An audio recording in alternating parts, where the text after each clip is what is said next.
어, 식사를 하셔서 이제 조금 졸리실 수도 있는데 좀 졸지 마시고 끝까지 좀 잘 경청해 주셨으면 좋겠고요. 제가 좋아하는 성경 구절 중에 하나입니다. 이 성경 구절. 아까 둘째 시간 시작할 때도 이 성경 구절을 읽었는데, 제가 여러분들한테 말씀드리는 것은 저의 지혜와 지식을 얘기하고자 하는 게 아니에요. 여러분들께서도 지혜와 지식을 얻기 위해서는요, 여기 있으실 필요 없어요. 세상에는 더 이 세상 살아가는데 유익한 것을 알려주는, 지혜와 지식을 알려주는 데가 많습니다.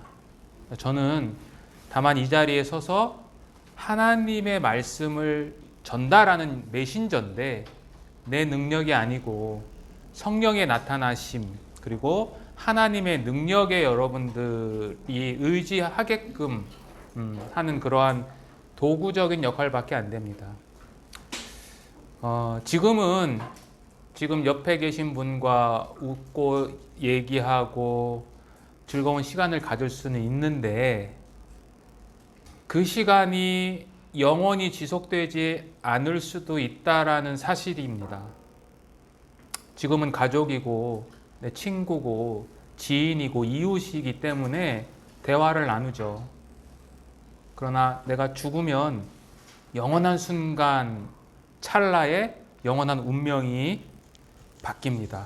그래서 조금 유익해서 들어주셨으면 좋겠고요. 제가 이제 앞에서 우리가 교회를 다니고 있지만 성경에 대한 오해가 너무 많다. 성경에서 말하고 있는 것이 무엇인지 제대로 알지 못하는 그러한 상태에 처해 있다. 그것은 비단 여러분들이 다니고 있는 목사님의 책임만은 아니에요. 물론 목사님께서 성경을 올바로 가르쳐 주시는 것도 중요하지만, 여러분들은 스스로가 베레아 사람들처럼 이 말씀이 그러한가 하여 날마다 성경을 상고했었어야 돼요. 교회 다녀서 주일 성수하고 11조 바치고 기도하고 봉사하고 중요하지만, 더 중요한 것은 성경이 무엇을 원하는가, 하나님께서. 그래서 오해가 아니라 우리가 이해를 해야 된다라고 제가 제목을 붙였죠. 이 이해는 저의 지혜와 능력이 아니라 이 이해는 하나님으로부터 오는 이해가 되셔야 됩니다. 그리고 우리가 성경에 대해서 잘 알지 못하는 무지가 있는데, 우리가 성경 다 모르잖아요. 그 무지에서 이 짧은 시간을 통해서 알아가는 거예요. 뭘 아는 거냐? 오늘 이 시간에는 성경에는 여러 가지 주제들이 있습니다. 오늘 여러분들이 알아야 되는 건 뭐냐면, 알고 이해해야 되는 것은 뭐냐면, 성경에서 말하고 있는 영원한 생명이 과연 어떻게 우리들에게 전가되는가에 대한 부분을 배우셔야 되는 거예요. 이러한 주제로 제가 3개의 챕터를 여러분들에게 말씀을 드렸죠. 첫 번째는 창세기 1장 1절에 있는 천지 창조하신 하나님에 대해서 배웠어요. 그러니까 하나님께 나아가는 자는 반드시 그가 계신 것과 자기를 찾는 이들에게 상 주시는 이심을 믿어야 한다고 했기 때문에, 하나님이 살아계시다는 것이 불확실하면 나머지 2번째, 3번째는 아무 의미가 없습니다. 하나님이 반드시 계신 것을 아셔야 되고, 오늘 그 부분을 이야기했고, 어제는 목사님께서 이스라엘 민족 그리고 지금 현재 돌아가는 세계 정세를 통해서 성경의 말씀이 하나님의 말씀이다라는 것을 이야기하신 거예요. 자, 2번째는 지금 배우고 있는 거죠. 창세기 3장 6절. 두 사람이 선악과를 따먹고 하나님을 두려워해서 숨은 상태. 그게 어떠한 상태라고 제가 말씀드렸냐면, 그게 죄된 상태다. 죄된 상태. 그래서 이 죄가 아까 뭐라고 그랬어요? 성경에서 말하는 죄는 핫타, 관역에서 벗어났다. 이게 죄예요. 그래서 이 죄에서 우리가 하나님의 이제 가죽옷, 창세기 3장 21절에 있는 이 가죽옷을 입혀져야 되는데 그 입혀지기 위해서는 내가 죄인이라는 것을 정확하게 알고 이해하셔야 돼요. 그래서 제가 이 두 번째 시간 마지막에 우리가 병원에 가서 올바른 치료를 받기 위해서는 정확한 진단이 필요하다라고 했죠. 정확한 진단을 하기 위해서는 의사도 뛰어난 실력을 가져야 되지만 나 스스로도 판단할 수 있는 능력을 발휘하셔야 돼요. 병원에 가서 의사한테 말을 많이 할수록 좋아요. 그래야 정확하게 판단하거든요. 여러분들도 이 하나님 앞에 그 하나님의 말씀을 통해서 여러분들 스스로가 내가 과연 얼만큼 지금 병든 상태냐, 내가 암이 걸렸는데 1기냐, 2기냐, 말기냐를 정확하게 진단을 하셔야 그거에 맞는 처방이 나가는 거예요. 자, 그래서 나는 하나님의 기준, 하나님의 말씀에 얼만큼 큰 죄인인가, 내가 얼만큼 병들었는가를 여러분들 스스로가 말씀을 통해서 이제 들으셔야 돼요. 내가 얼만큼 큰 죄인이냐. 자, 그래서 하나님의 말씀에 이제 엑스레이를 찍겠습니다. 여러분들이 어디에 문제가 있는지 엑스레이 하나씩 찍어가겠습니다. 자, 첫 번째 엑스레이 결과는 10계명입니다. 자, 10계명은 우리 성경에는 10계명이라고 하는 단어는 없습니다. 히브리어에는 아세레트 하드바림이라고 해서 10마디 말씀이란 뜻이에요. 이거를 그냥 우리는 10계명이라고 부릅니다. 이 10계명은 모세가 하나님 앞에 시내산에 올라갔을 때 8번을 올라갔다 내려오는데, 그때 하나님께서 이스라엘 백성들에게 너희들이 나를 섬기기 위해서는 내 율법을 준행해야 된다라고 하시면서 613가지의 율법을 주시는데, 그 중에 이 10계명은 하나님께서 모세를 거치지 않고 직접 이스라엘 사람들에게 말씀하셨던 대표적인 계명이, 가장 중요한 계명이에요. 이게 10계명. 그래서 1계명부터 4계명은 하나님에 대한 개념이에요. 우상 숭배하지 말라부터 안식일을 거룩히 지키라까지 이게 4계명이고, 5계명부터 10계명까지는 사람과 사람 사이의 관계예요. 그래서 1계명부터 쭉 보시면, 자, 1계명과 2계명은 우상 숭배하지 말라는 거예요. 우상 숭배하지 말라. 여러분들이 태어나면서 지금까지 한 번도 하나님 외에 다른 것을 더 탐냈다라면, 더 좋아했다라면 그것은 우상 숭배예요. 왜요? 인간의 목적은 하나님을 영화롭게 하는 거라고 아까 그랬잖아요. 하나님을 영화롭게 하지 않는 모든 행동이 하나님 앞에 우상 숭배예요. 로마서 1장 21절을 한번 보시겠습니다. 성경 한번 찾아보세요. 이거는 로마서 1장 21절입니다.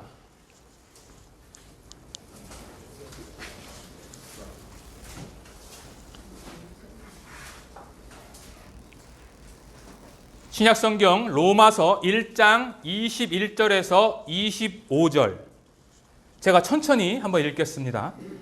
하나님을 알되 하나님을 영화롭게도 아니하며 감사하지도 아니하고 오히려 그 생각이 허망하여지며 미련한 마음이 어두워졌나니 스스로 지혜 있다 하나 어리석게 되어 썩어지지 아니하는 하나님의 영광을 썩어질 사람과 새와 짐승과 기어다니는 동물 모양의 우상으로 바꾸었느니라. 그러므로 하나님께서 그들을 마음의 정욕대로 더러움에 내버려 두사 그들의 몸을 서로 욕되게 하게 하셨으니, 이는 그들이 하나님의 진리를 거짓 것으로 바꾸어 피조물을 조물주보다 더 경배하고 섬김이라. 주는 곧 영원히 찬송하시리로다. 아멘.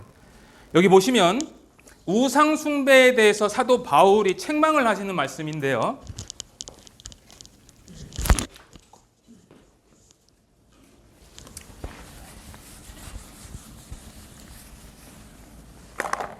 자, 하나님이 우리를 최초에 창조를 하실 때 하나님이 계시죠. 그죠?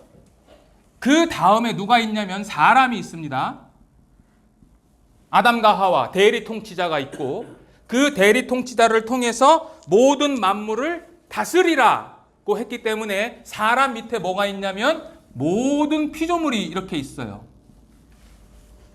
이게 수직 관계죠. 그렇죠?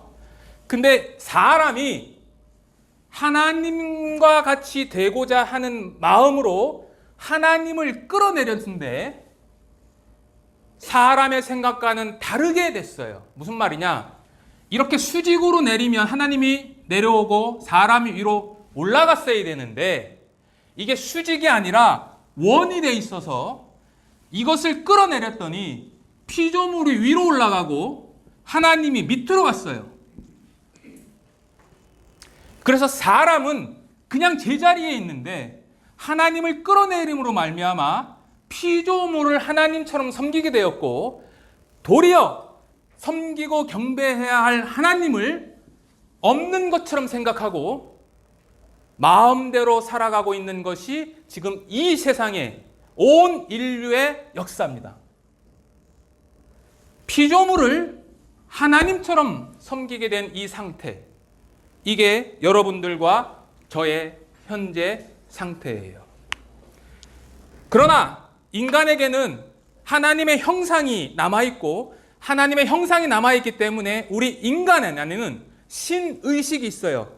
뭔가 있는 거예요. 절대자. 내가 잘 알지는 못하지만 절대자가 있어. 그래서 종교심이 있는 거고 그것을 칼빈이라는 신학자는 종교의 씨앗이 각 사람의 마음속에 다 들어있다라고 하고 있어요.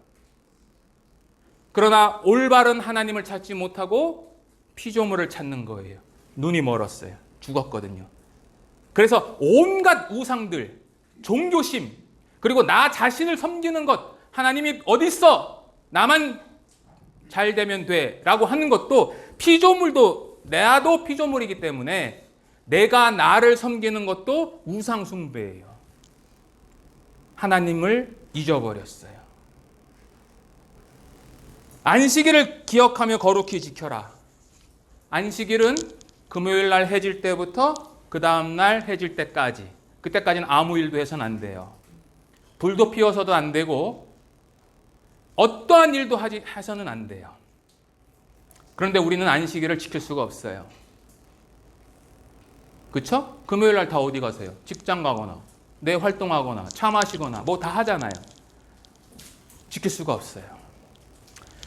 5계명부터 10계명까지도 제가 일일이 다 말씀을 안 드려도 부모를 공경하고 살인하고 간음하고 도덕질하고 거짓말하고 탐내지 말라 하는 것들을 살인한 분은 여기 안 계시겠지만 나머지 것들은 했거나 또는 할 수 있는 능력들을 다 갖고 계신데 그것을 여러분들의 도덕과 여러분들의 남아있는 양심으로 인해서 그것을 스스로 제어하고 있는 것뿐이에요.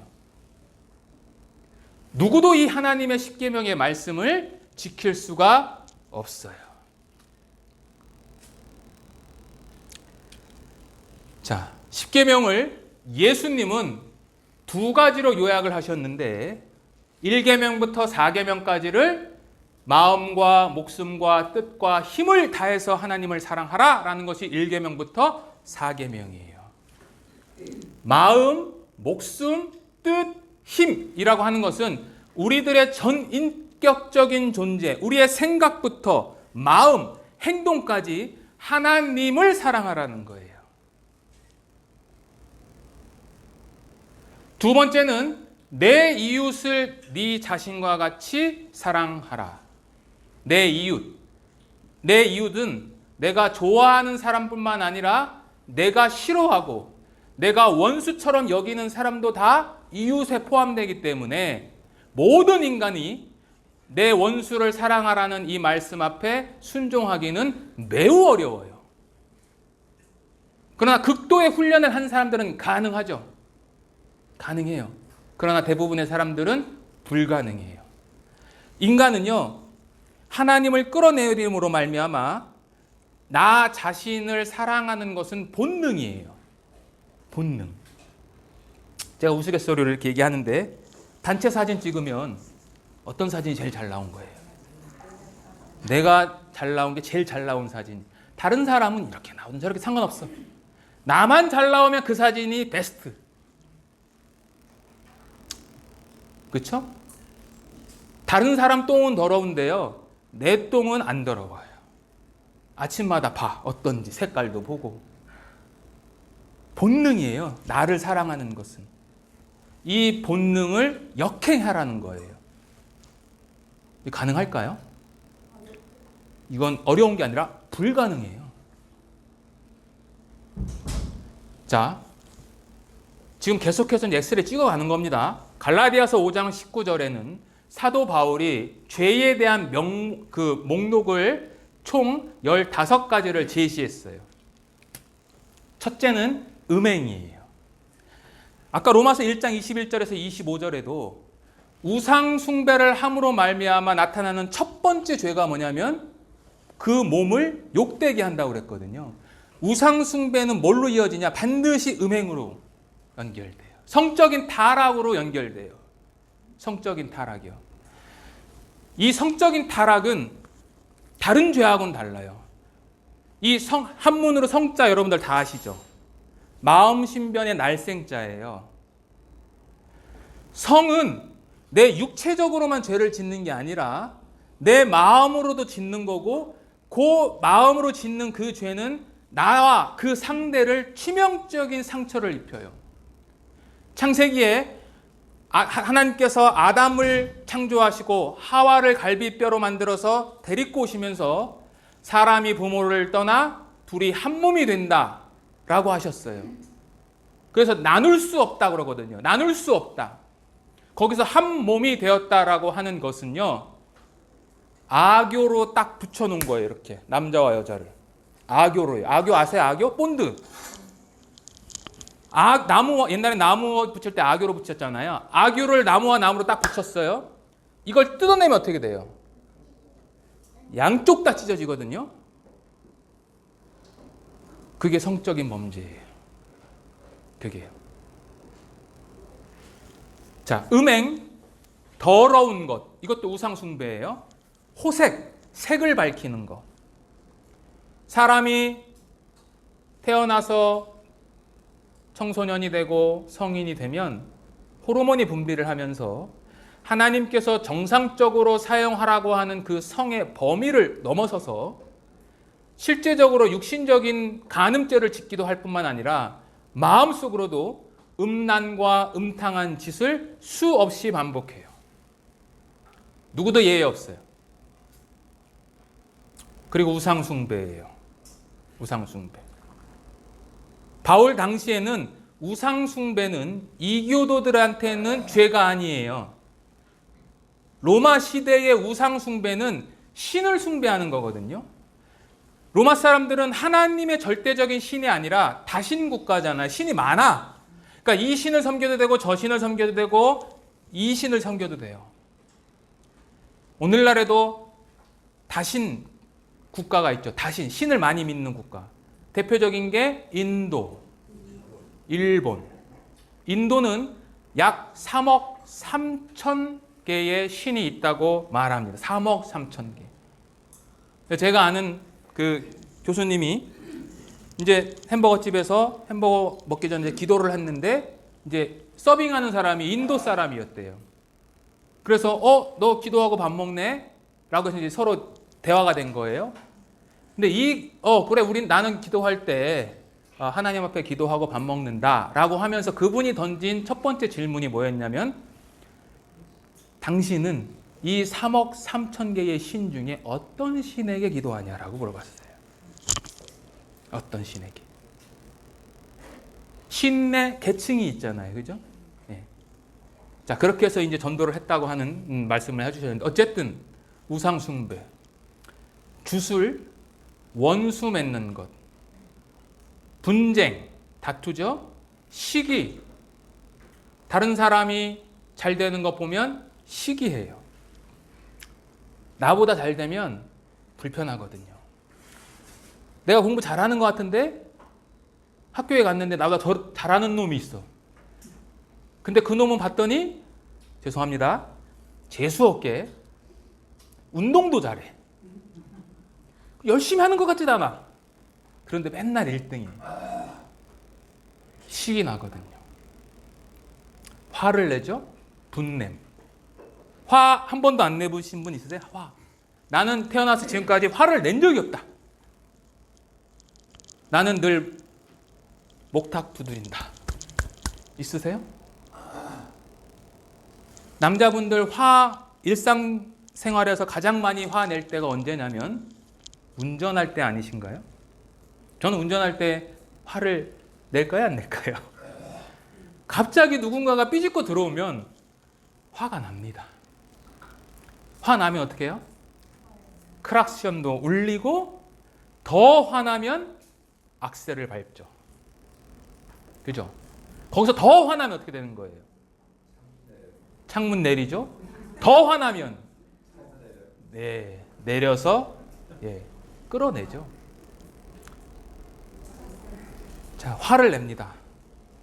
당을 짓습니다. 당을 짓는다는 것은 이기적인 자기중심적인 태도예요. 모든 사람은 이기적이거든요. 분열하죠? 이단, 이것은 진리를 왜곡하는 태도예요. 투기, 이것도 남을 시기하고 미워하고 더 넘어서 그 사람을 해치고자 하는 마음이에요. 그 다음에 술 취함. 이 술 취함이라는 죄 앞에 여기 계신 어떤 분들 중은 결코 벗어날 수 없어요. 술을 왜 드세요? 왜 드실까요, 술을? 기분이 좋죠. 기분이 좋아요. 소주 한 잔, 한 병, 두 병 드시면 좋죠. 세상을 잊거든요. 그런데 술 깨면 어때요? 다시 도루묵, 다시 제자리예요. 그거를 계속해서 반복해요. 오늘도 부어라, 내일도 마시자. 먹고 마시고 즐기조다 하는도다. 그게 인생이에요? 그게? 방탕. 이것도 술과 관련된 이야기예요. 흥청망청. 과도하게 먹고 마시고 떠드는 거예요. 저도 동창회 이렇게 오랜만에 가면 신기한 게 있는데 나이가 들수록 지 말들이 많아지더라고요. 말들이 많아. 남 얘기 듣지도 않고. 그리고 대부분이 자기 자랑이에요. 40대 때는요, 나 이만큼 벌어. 그걸 자랑하더라고요. 50대 되니까요, 내 자식 욕이 다녀. 그거 자랑하더라고요. 60대, 70대 가면 뭘 자랑할지 모르겠어요. 아마 건강을 자랑하지 않을까 싶거든요. 모든 사람이 똑같아요. 남자든 여자든 똑같아요. 명품백 사면 여러분들 어떻게 하고 싶으세요? 그냥 집에 잘 보관하고 집에서만 메고 왔다 갔다 하세요? 들고 나가야죠. 브랜드 잘 보이게 이렇게 해가지고 자랑합니다. 자, 바울은 계속해서 죄의 목록을 또 로마서에서 이야기를 합니다. 불의, 의롭지 않은 행동, 추악한 행동, 탐욕, 악의, 시기, 살인, 분쟁, 사기, 악독, 수군수군, 비방, 하나님을 미워하고 능욕하고 교만하고 자랑하고 악을 도모하고 불효하고 우매하고 배약, 약속 지키지 않고 정의 없고 자비하지 않아요. 이 많은 죄가 저와 여러분들에게 해당됩니다. 난 아니다 라고 자신 있게 말씀하실 분 있으세요? 저는 여기에 많이 걸리더라고요. 여기에. 그리고 돌아가시고 난 다음에 그걸 더 느끼게 되더라고요.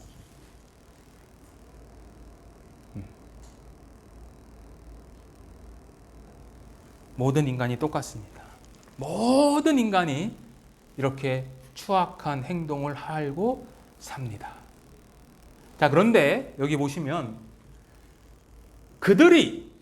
죄인들이 이 같은 일을 행하는 자는 사형에 해당한다고 하나님께서 정하심을 알고도 죄 지으면 심판받고 죽고 영원한 형벌에 간다라는 것을 알고도 자기들만 행할 뿐 아니라 또한 그런 일을 행하는 자들을 옳다 하느니라. 죄는 혼자 지을 때는 민감해질 수 있지만 그 한 가지 죄를 같이 짓잖아요. 그러면 그 죄에 대한 죄책이 반감돼요. 학교에서 중고등학교 때 어떤 아이가 한 아이를 괴롭히는 것하고 일진과 한 수십 명의 사람들이 한 사람을 괴롭히는 것하고는 달라요. 그리고 핑계 댈 수 있어요. 아담처럼. 죄 때문이라고. 자, 그런데 여기 보면 사형에 해당한다 그러죠. 이 죄를 지으면 사형, 죄의 싹은 사망, 죽는다고 하잖아요. 자, 혹시 이 왼쪽에 있는 사진 여러분들 혹시 기억나시나요? 이게 무슨 사진이냐면 1974년도에 박정희가 유신을 했을 때에 인혁당 사건이라는 것이 있었어요.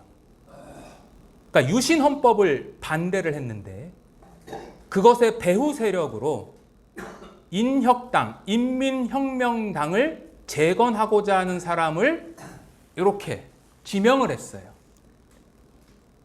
그래서 유신 정권이기 때문에 국가보안법, 긴급조치 4호 위반, 내란 선동 등으로 군사재판에 회부됐고 1975년 4월 8일 날 이 8명의 사람들에게 사형이 선고됐어요. 사형이.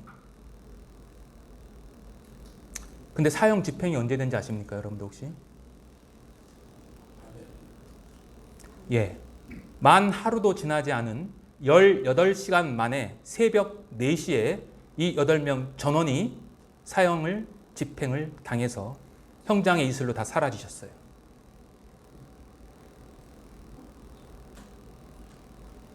(32년) 만인 2007년도에 전원 무죄 선고가 나왔어요. 그래서 대한민국 사법부에서 가장 치욕스러운 날, 불행한 날이에요, 이 날이. 제가 무슨 말씀을 하고 싶은 거냐면 불법한 재판이었어요. 불법한 재판. 그럼에도 불구하고 법의 선고에 의해서 만 하루도 지나지 않아 사형이 집행되었으며 하물며 하나님은 공정할까요? 공정하지 않으실까요? 하나님의 재판은 불법일까요? 합법일까요? 예, 합법적인 하나님께서 우리에게 유죄를 선언하시고 그 유죄를 선언하시는 그 순간 여러분들에게 사형을 집행할 수 있는 권한이 있어요, 없어요? 있어요. 여러분들이 죄를 짓는 그 순간 선고하시고 사형 집행할 수 있어요. 당연한 거 아니에요? 그런데 지금까지 다행스럽게 목숨을 부지하고 계시네요. 하나님이 왜 미루죠? 하나님이 왜 사형 집행을 미루시죠, 지금까지? 그 죄를 짓는 순간 이후부터도 하나님을 섬기며 살지도 않고 오히려 하나님이 없다고 생각하면서 죄를 계속해서 짓고 있는데 왜 하나님이 집행을 하지 않을까요? 왜요?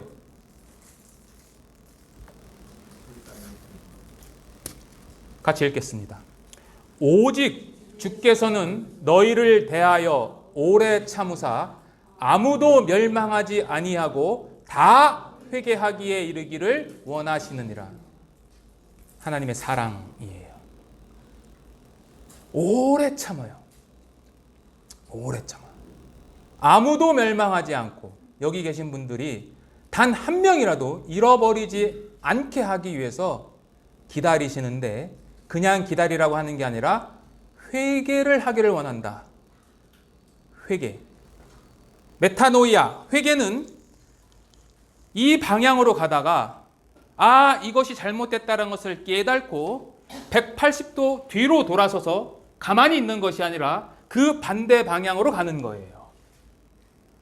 다시 말해서 모든 인간은 하나님을 향해서 반역을 하고 있었는데, 그 반역의 길에서 돌아서 다시 하나님의 영광을 위한 삶으로 가는 것, 그게 회개예요.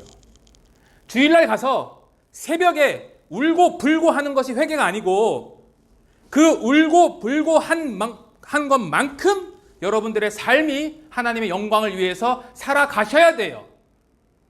그거 안 되면 여러분들은 다 위선자요, 종교가예요, 바리새인이요, 서기관들이에요. 나더러 주여 주여 하는 자마다 다 천국에 들어갈 것이 아니요 라고 했어요. 여러분들은 어디에 속하세요? 여러분들이 신학 공부를 했던, 신학 공부를 안 했던, 평신도건, 집사건, 권사건, 장로건, 목사건 상관없이 여러분들이 하나님의 삶을 향해서 살아가지 않는다라면 여러분들은 하나님의 은혜에서 떨어진 자예요.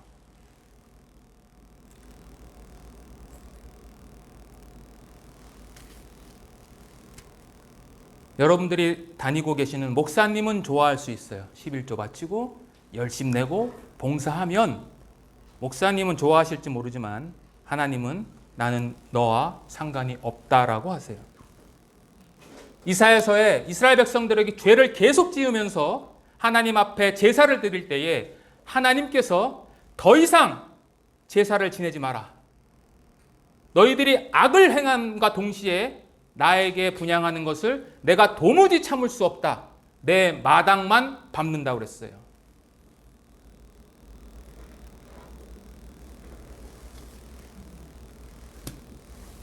자, 하나님 미워하시는 겁니다. 교만한 눈, 거짓된 혀, 무죄한 자의 피를 흘리는 손, 악한 괴교를 꾀하는 마음, 악으로 달려가는 발, 거짓을 말하는 망령된 증인, 형제 사이를 이간하는 것. 이게 하나님께서 그의 마음에 싫어하는 7가지 죄예요.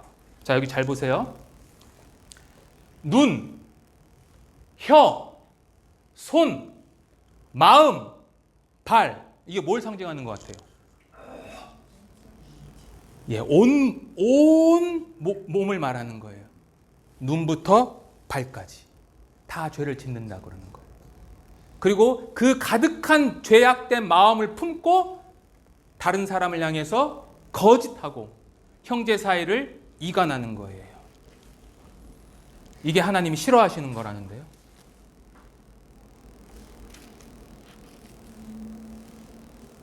자, 요한계시록에 가면 또 이렇게 죄의 목록이 나옵니다. 두려워하는 자들, 하나님의 심판대 앞에 섰을 때에 두려워하는 자들, 믿지 않는 자들, 흉악한 자들, 살인자들, 음행한 자들, 점술가, 우상숭배자, 거짓말한 자. 21세기 과학혁명의 시대, 초과학의 시대인데 이 초과학의 시대에 무당과 역술가들이 활개를 치고 다녀요. 여러분들 혹시 대한민국에 이 무당과 역술인들이 몇 명 정도 되실 것 같으세요? 예? 2022년도 문화체육관광부에서 조사를 했는데 역술인 협회에 등록된 회원 수가 40만 명이에요. 미등록한 사람까지 포함하면 약 100만 명이 돼요. 그리고 한국 역술인 연합회 자료에 따르면 그 무당과 역술을 통해서 발생되는 매출이 약 3조 5천억 정도 추정이에요. 그리고 그 무속신앙이 대한민국 최고 권력층까지 침투해가 있어요. 우리나라뿐만이 아니라요. 2025년도 미국 자료에 의하면 미국 성인의 30%가 무속에 의존하고 특히 젊은 여성층 그리고 성소수자, 게이나 레즈비언, 젠더 같은 사람들에 의해서 증가가 하고 있어요. 저는 어렸을 때에 점을 참 많이 봤습니다. 저희 어머니의 그 생신이 4월 초파일이세요. 음력 4월 초파일. 우리 옛날에는 다 음력설을 세잖아요. 그래서 저는 어머니 생일날 집에서 어머니 생신 음식을 먹어본 적이 없습니다. 그날은 늘 절에 가는 날이거든요. 절에 가는 날. 근데 절만 다니셨냐?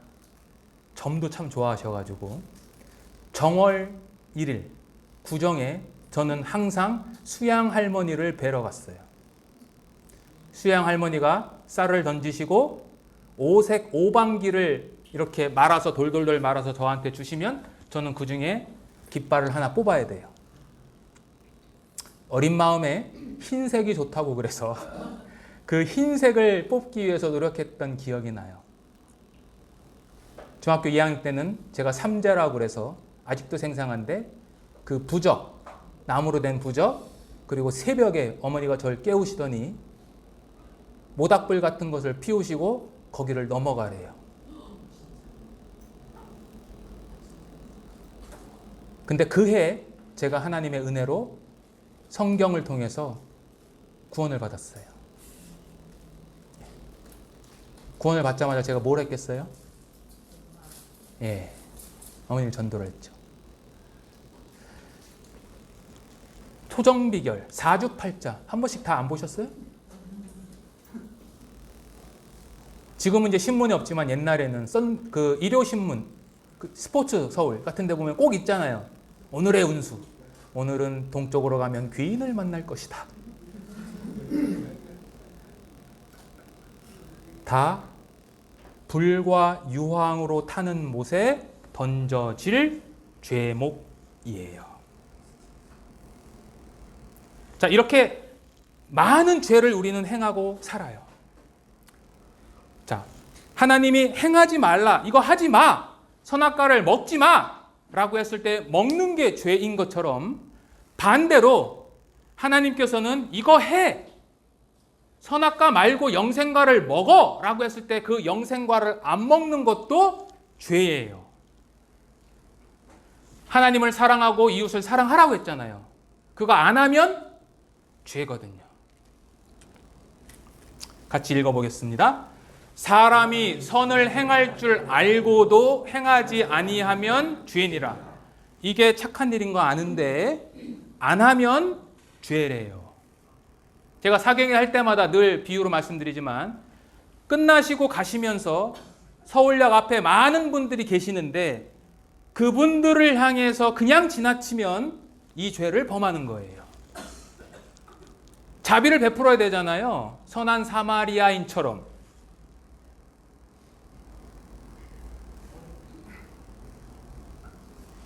오늘 가실 때 10,000원씩 다 드리고 가세요.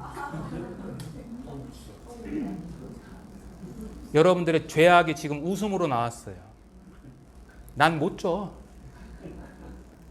난 안 돼. 500원은 줄 수 있는데 1,000원, 10,000원은 안 돼. 그게 뭔지 아세요?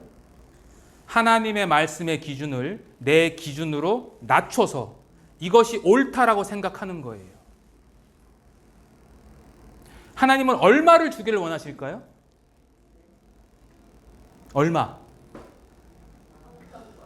내 이웃을 내 몸과 같이 사랑하라고 그랬잖아요. 그럼 얼마큼 줘야 돼요? 내 재산 다 줘야 돼요. 줄 수 있으세요, 여러분들? 돈은 뭐예요? 돈은 곧 나의 피다. 못 줘요. 못 줍니다. 내가 생각하는 것만큼은 줄 수 있는데 하나님이 원하시는 기준에는 못 맞춰요. 불가능합니다. 자, 그리고 더 큰 죄가 있는데 그 죄가 뭐냐면 이 죄입니다. 죄에 대하여라 함은 그들이 예수를 믿지 않는 것. 더 큰 죄.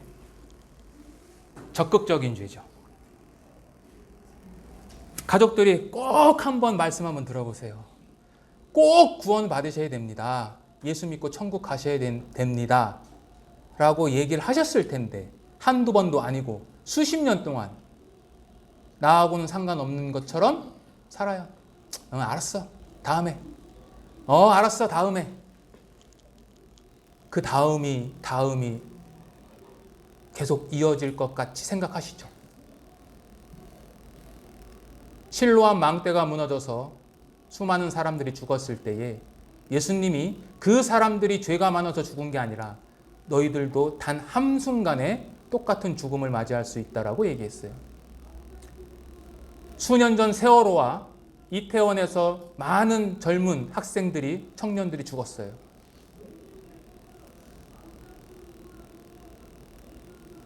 지금으로부터 한 30년 전, 30년 전쯤에 서초동에 있는 삼풍백화점이 무너져서 수천 명의 사람들이 몰살당했어요.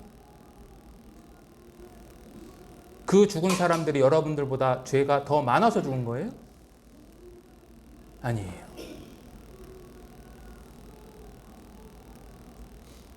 저와 가장 가까이 지내는 사람이 거기서 살아났어요. 하나님의 은혜인 것 같아요. 자, 저 하나님 뭐라 그러냐? 내 백성이 두 가지 악을 행하였나니, 두 가지 큰 죄를 지었대요. 첫째는 생수의 근원되는 나를 버린 것, 하나님을 버린 것, 생수의 근원, 살아있는 물을 버린 것, 그리고 스스로 웅덩이를 팠는데, 자, 생수를 버렸어요. 그러니까 물을 먹고 살아야 되잖아요. 그래서 웅덩이를 팠는데 그 웅덩이가 공교롭게도 그 물을 가두지 못할 터진 웅덩이에요. 죄의 본질이에요, 이게. 하나님을 버린 것, 하나님을 버린 것, 그리고 하나님 없이 내 스스로 살아가려는 모든 시도, 이게 죄의 본질이에요. 그 누구도 내가 판 웅덩이에서 살아있는 생수를 먹을 수가 없어요. 하나님만이 그것을 메꿔주셔야 돼요. 요한복음 4장의 사마리아 여인이 그 정오, 뜨거운 날 예수를 만나서 예수께서 물 좀 달라 하시는 이의 첫 번째 질문을 통해서 나중에 정말로 살아있는 생수를 발견한 것처럼 여러분들도 그것을 발견하셔야 돼요. 자, 조금 더 가겠습니다. 이제는 조금 더 진단을 계속해서 깊이 들어가겠습니다. MRI 찍습니다. 자, 예수님이 직접 말씀하신 거예요. 옛사람에게 말한 바 살인하지 말라, 누구든지 살인하면 심판을 받게 되리라 하였다는 것을 너희가 들었으나, 십계명 말하는 거예요. 옛계명에는 살인하지 마, 살인하면 심판을 받는다. 그런데 나는 너희에게 이르노니, 여기서 나는 누구예요? 예수님이에요. 자, 유대인들은 하나님 유일신이잖아요. 그 하나님이 정하신 그 계명, 그것보다 내 말의 권위가 더 있다라는 거예요. 그것을 능가한다는 거예요.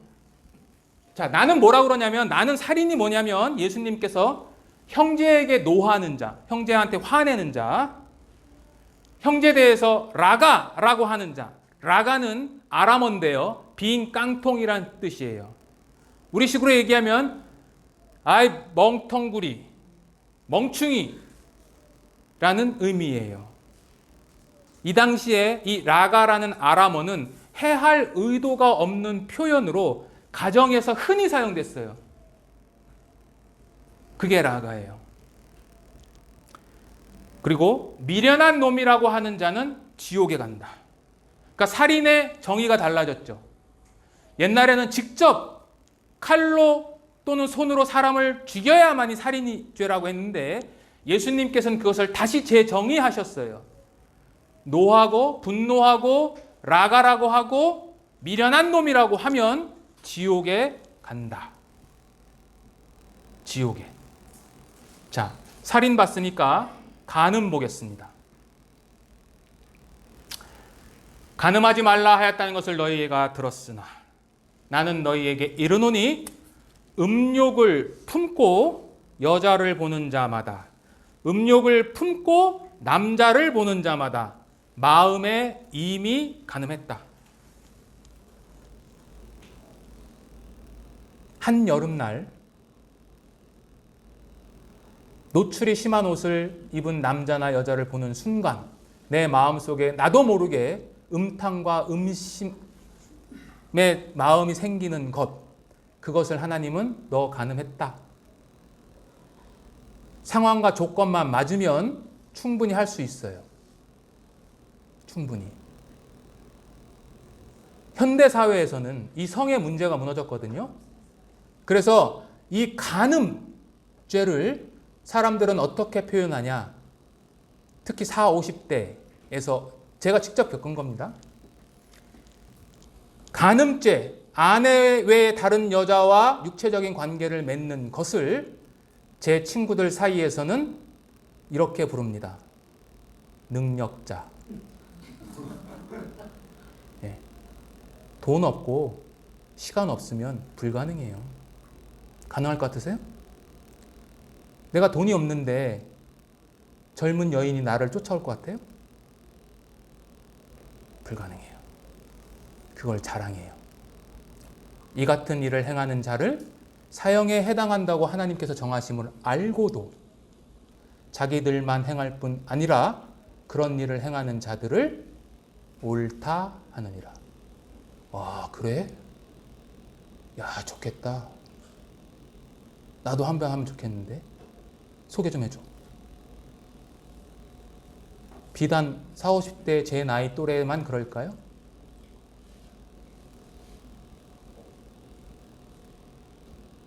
왜 그렇게 몸에 좋은 것들을 찾으세요? 뭐 때문에?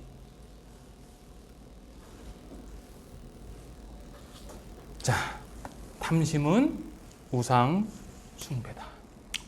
꼭 어디 부처님한테 또 무속신앙 가서 어떠한 돌이나 나무나 이런 것들에게 숭배하는 것 말고도 탐심이 우상 숭배라고 합니다. 그래서 제가 여러분들이 계산하기 쉽게 내가 얼마큼 죄를 지었을까? 여러분들 지금 생각나는 죄들이 있으시죠? 없으세요? 와, 없으세요? 예. 더 구체적으로 생각하시라고 제가 이렇게 산수로 표현했습니다. 산수. 예, 10살부터 80세까지 태어나면서 지금까지 하루에 한 번 죄를 지었다라고 하면 이렇게 죄를 짓습니다. 근데 많은 사람들이 하루에 한 번 이상 죄를 지을 가능성이 매우 높죠. 왜요? 우리는 항상 하나님과 이웃을 사랑할 수 없으니까. 그래서 그것을 10번으로 계산하면 이렇게 나옵니다. 저는 한 이 정도 지었을 것 같은데 저는 여기다가 플러스 알파. 여러분들도 마찬가지죠. 그럼 하나님이 몇 번 죄를 지으면 심판하실까요? 예. 한 번 아니라고 해도 왜? 우리는 태어날 때 뭐라고요? 죄인으로 태어나니까요.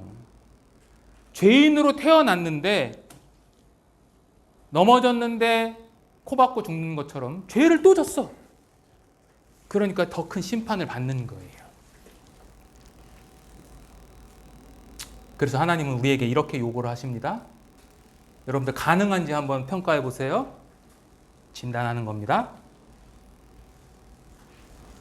그러므로 하늘에 계신 너희 아버지의 온전하심 같이 너희도 온전하라. 하나님처럼 온전하라. 가능해요? 성경을 1000번 읽어보세요. 가능한가? 저도 성경 꽤 많이 읽거든요. 많이 읽는데 성경 수천 번을 읽고 공부하고 연구해도 이건 불가능해요. 여러분들도 불가능하시죠? 불가능합니다. 어떤 사람들은 야 그래도 내가 무슨 죄를 져. 다른 놈들도 다 똑같아. 나 죄 안 졌어. 라고 하는 분들도 계세요. 가끔 아주 가끔. 근데 하나님 뭐라고 그러시냐면 너는 말하기를 나는 무죄하니 그의 진노가 내게서 떠났다 하거니와 보라 네 말이 나는 죄를 범하지 아니하였다 하였으므로 내가 너를 심판하겠다. 나 죄 안 졌는데요. 나 죄인 아닌데요. 라고 하는 그 순간 그 말로 인해서 내가 너를 심판하겠다. 네. 자, 그럼 제가 질문하죠. 자, 앞에서는 죄를 행동으로 나타난 것을 죄라고 여겼고 그걸 심판한다고 그러셨잖아요. 그런데 예수님은 어떻게 했어요? 행동이 아니라 마음에서 생각되는 것도 죄라고 했죠. 그렇죠? 마음으로 생각하는 것. 그러면 왜 하나님은 마음으로 지은 죄까지 심판하는 거였냐고요? 왜요? 불합리하잖아요.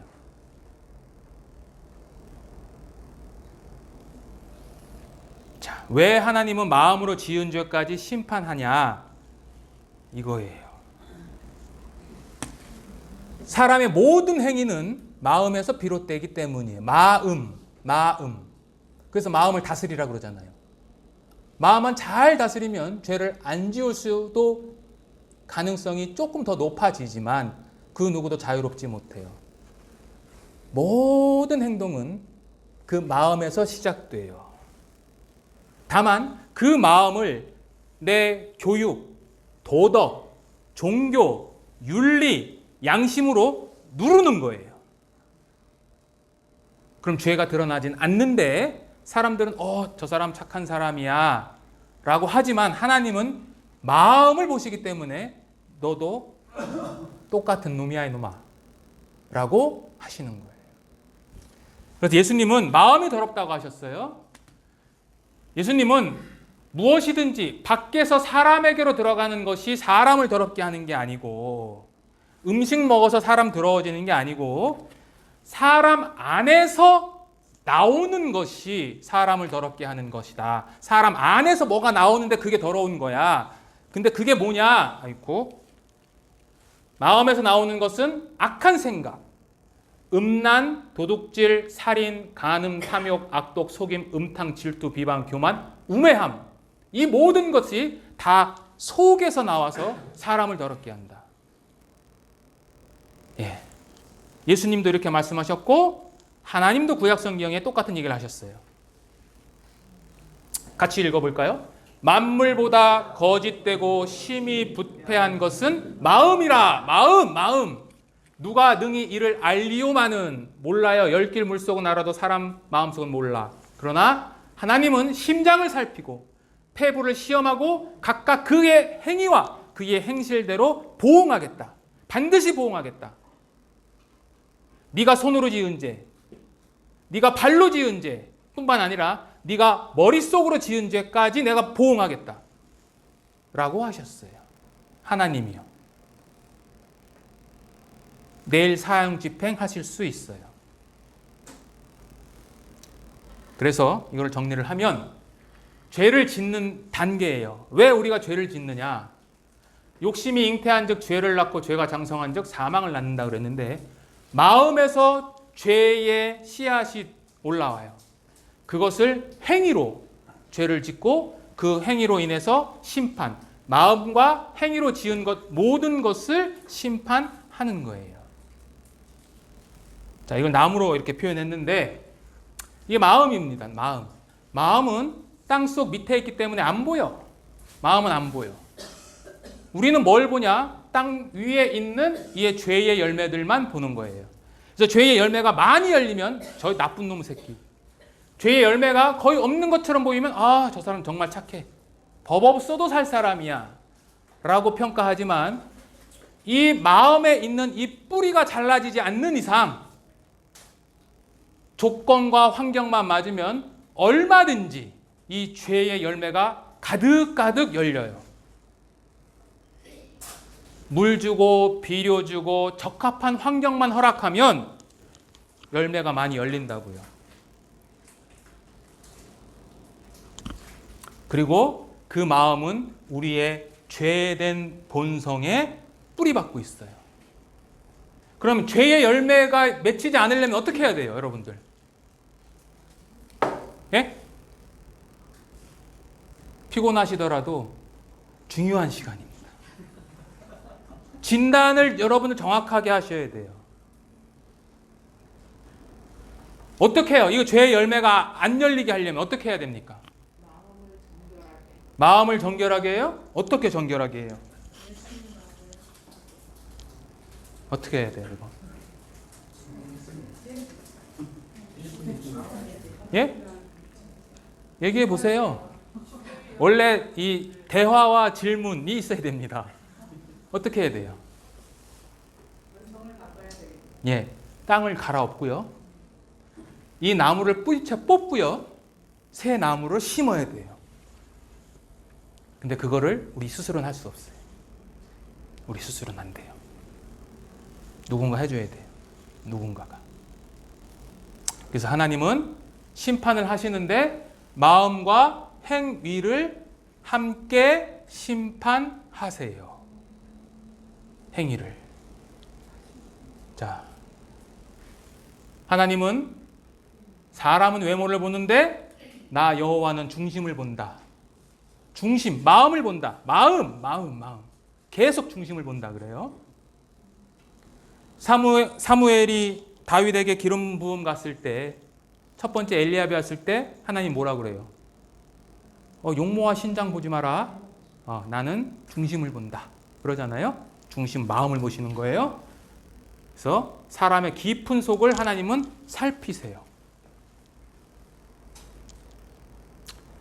자, 이렇게 모든 사람은 죄인으로 태어나서 죄를 물마심같이 짓다가 죽고 심판받고 영원한 형벌로 들어가는 게 모든 인류의 갈 길이에요. 이 사람도 가고 저 사람도 가고 다 가는 북망상천의 길이에요. 끝이 아니라고요. 그래서 어떤 사람들은 교회 열심히 다니는 사람 또 이렇게 얘기합니다. 그러니까 내가 율법을 지키지. 그러니까 내가 율법 지킨다고 10계명 11조도 바치고 새벽기도도 하고 열심히 한다니까. 열심히. 그럼 열심히 하면 될까요? 안 될까요? 10분 쉬었다가 하나님께서 뭐라고 하시는지 듣겠습니다.